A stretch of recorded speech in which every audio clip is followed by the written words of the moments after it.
ಕೈಯಲ್ಲಿ ಮಣ್ಣನ್ನು ಇಟ್ಕೊಂಡಿದ್ದಾರೆ. ಯಾಕೆ ಮಣ್ಣನ್ನು ಇಟ್ಕೊಂಡಿದ್ರು? ಮಣ್ಣಿನ ದಿನಾಚರಣೆ. ಯಾವ ಮಣ್ಣಿನ ದಿನಾಚರಣೆ? ಕನ್ನಡ ಮಣ್ಣು, ಭಾರತ ಮಣ್ಣು ಅಥವಾ ವಿಶ್ವದ ಮಣ್ಣು? ಕನ್ನಡ ಮಣ್ಣು. ಇಡೀ ಪ್ರಪಂಚದಲ್ಲಿ ಒಂದೇ ರೀತಿ ಮಣ್ಣಿರುತ್ತೆ ಅಥವಾ ಬೇರೆ ಥರ ಇರುತ್ತೆ? ಆದರೆ ಯಾವ ಮಣ್ಣಿನ ದಿನಾಚರಣೆ ಆಚರಣೆ ಮಾಡ್ತಾರೆ?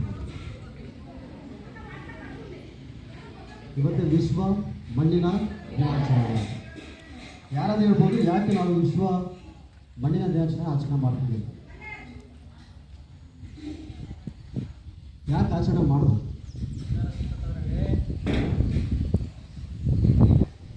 ನೀವ್ಯಾರು ಹೇಳ್ತೀರಾ?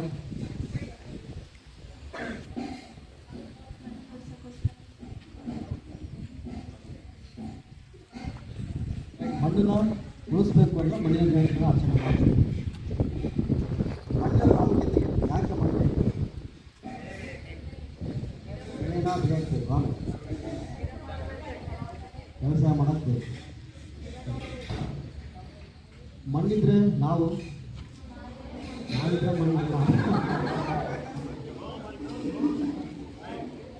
ಮಣ್ಣಿದ್ರೆ ಮಾತ್ರ ಜೀವ ಮತ್ತು ನಮ್ಮ ಜೀವನ. ಹೀಗಾಗಿ 1930ರಲ್ಲಿ ವಿಶ್ವದಲ್ಲಿರುವಂತಹ ಎಲ್ಲ ಕೃಷಿ ವಿಜ್ಞಾನಿಗಳು ಒಂದು ದುಂಡು ಮೇಜಿನ ಸಭೆನ ಮಾಡ್ತಾರೆ. ಸಭೆನ ಮಾಡಿ ಮಣ್ಣನ್ನು ಯಾವ ರೀತಿ ಸಂರಕ್ಷಣೆ ಮಾಡಬೇಕು ಅನ್ನೋದ್ರ ಬಗ್ಗೆ ಸಾಕಷ್ಟು ಚರ್ಚೆಗಳು ಮಾಡ್ತಾರೆ. ಅದಾದಮೇಲೆ 2015 ಇಸ್ವಿಯಿಂದ ಈ ದಿನಾಚರಣೆಯನ್ನು ನಾವು ಮಣ್ಣಿನ ದಿನಾಚರಣೆಗೆ ಆಚರಣೆ ಮಾಡ್ತಾ ಬರ್ತೀವಿ. ಇತ್ತೀಚಿನ ದಿನಗಳಲ್ಲಿ ನಮ್ಮ ಅರಣ್ಯವನ್ನು ನಾಶ ಮಾಡ್ತೀವಿ. ಅದರ ಪರಿಣಾಮವಾಗಿ ಇವತ್ತಿನ ದಿನಮಾನಗಳಲ್ಲಿ ಮಣ್ಣು ಕುಚ್ಕೊಂಡು ಹೋಗ್ತೀವಿ. ಇವತ್ತು ನಾವೆಲ್ಲ ರಾಸಾಯನಿಕ ಗೊಬ್ಬರ ಅತಿ ಹೆಚ್ಚಾಗಿ ಬಳಸ್ತಿದ್ದೀವಿ. ಅಲ್ಲಿರುವಂಥ ಸೂಕ್ಷ್ಮ ನೀರು ಸತ್ತು ಹೋಗ್ತಿದ್ದಾರಲ್ವ, ಇವೆಲ್ಲ ನೋಡಿ. ಹೀಗಾಗಿ ನಾವು ಮನೆ ಕಟ್ಟೋದ್ರಿಂದ, ಕೈಗಾರಿಕೆಗಳನ್ನು ಕಟ್ಟೋದ್ರಿಂದ ಇವತ್ತು ವ್ಯವಸಾಯಕ್ಕೆ ಸಿಗುವಂತಹ ಭೂಮಿಯ ಪ್ರಮಾಣ ಸಹ ಕಡಿಮೆ ಆಗ್ತಿದೆ. ಆ ನಿಟ್ಟಿನಲ್ಲಿ ಇವತ್ತು ಈ ಮಣ್ಣಲ್ಲಿ ಇದೆಲ್ಲ ಮಣ್ಣನ್ನು ಇಟ್ಕೊಂಡಿದ್ದಾರೆ. ಈ ಮಣ್ಣಲ್ಲಿ ಸಾವಿರಾರು ಸೂಕ್ಷ್ಮ ಜೀವಿಗಳು ವಾಸ ಮಾಡ್ತಾರೆ. ಆ ಸೂಕ್ಷ್ಮ ಜೀವಿ ಮಣ್ಣು ಯಾಕೆ ಬೇಕಪ್ಪ ಅಂದರೆ, ಯಾವುದೇ ಒಂದು ಸಸಿ ಬೆಳಿಬೇಕು ಅಂದರೆ ಅದಕ್ಕೆ ಈ ಮಣ್ಣು ಬೇಕು. ಆ ಮಣ್ಣಲ್ಲಿ ಸೂಕ್ಷ್ಮ ಜೀವಿಗಳು ಇರ್ತವೆ. ಆ ಮಣ್ಣು ಸಸಿಗೆ ಬೇಕಾದಂತಹ ಪೋಷಕಾಂಶವನ್ನು ಒದಗಿಸುವಂತಹ ಅತ್ಯಮೂಲ್ಯ ಕೆಲಸವನ್ನು ಮಾಡುತ್ತೆ. ಆ ನಿಟ್ಟಿನಲ್ಲಿ ಇವತ್ತೇ ನಾವೆಲ್ಲರೂ ಸೇರಿ ಮಣ್ಣಿನ ಸಂರಕ್ಷಣೆ ಮಾಡಬೇಕು. ಮಣ್ಣಿನ ಸಂರಕ್ಷಣೆ ಮಾಡಬೇಕಂದ್ರೆ ಏನು ಮಾಡಬೇಕು? ಫಸ್ಟಿಗೆ ಮರ ಗಿಡಗಳನ್ನ ಬೆಳೆಸಬೇಕು.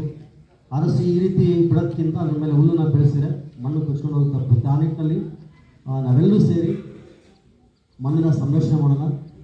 ಇವತ್ತಿಂದ ಹಿಡಿದು ಮಾರ್ಚ್ 22ನೇ ತಾರೀಕು ಏನಿದೆ ಅವತ್ತು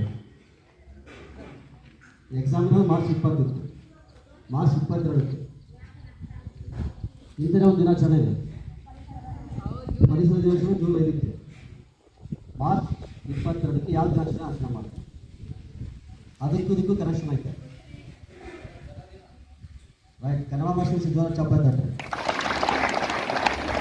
ಅವತ್ತೆ ಜಲ ದಿನಾಚರಣೆ ಇದೆ, ವಿಶ್ವ ಜಲ ದಿನಾಚರಣೆ. ಇವತ್ತು ವಿಶ್ವ ಮಣ್ಣಿನ ದಿನಾಚರಣೆ. ಇವತ್ತಿನಿಂದ ಅವತ್ತಿನವರೆಗೂ ನಾವು ನೀವೆಲ್ಲರೂ ಸೇರಿ ನಮ್ಮಲ್ಲಿ ಎಷ್ಟು ಸಾಧ್ಯ ಆಗುತ್ತೋ ಅಷ್ಟು ಮಟ್ಟಿಗೆ ನಾವೆಲ್ಲರೂ ಮಣ್ಣು ಮತ್ತು ಅಂದರೆ ನೆಲ ಜಲವನ್ನು ಸಂರಕ್ಷಣೆ ಅಂತ ಹೇಳ್ತಾ ನಿಮ್ಮೆಲ್ಲರಿಗೂ ಮತ್ತೊಮ್ಮೆ ವಿಶ್ವ ಮಣ್ಣಿನ ದಿನಾಚರಣೆ ಶುಭಾಶಯಗಳು. ಆಮೇಲೆ ಇಲ್ಲಿ 7 ಜನರು ಸಹ ಸಪ್ತ ಮಾತೃಕೆ ಇವತ್ತು ಮಣ್ಣಿನ ತಂದಿರ ರಥ ಅವೆಲ್ಲರೂ ಸೇರಿ ನಾವು ನೀವೆಲ್ಲರೂ ಸೇರಿ ಮಣ್ಣಿನ ಸಂರಕ್ಷಣೆ ಮಾಡೋಣ ಅಂತೇಳಿ ಇವೆಲ್ಲರೂ ಸುಂದರ ಚಪ್ಪಳೆ ತಟ್ಟೆ. ಸಂರಕ್ಷಿಸುತ್ತೇವೆ ನಾವೆಲ್ಲರೂ ನೀರನ್ನು ಹಿತಮಿತವಾಗಿ ಬಳಸುತ್ತೇವೆ. ಮಣ್ಣೆಂದರೆ ಜೀವ ಮತ್ತು ಜೀವನ.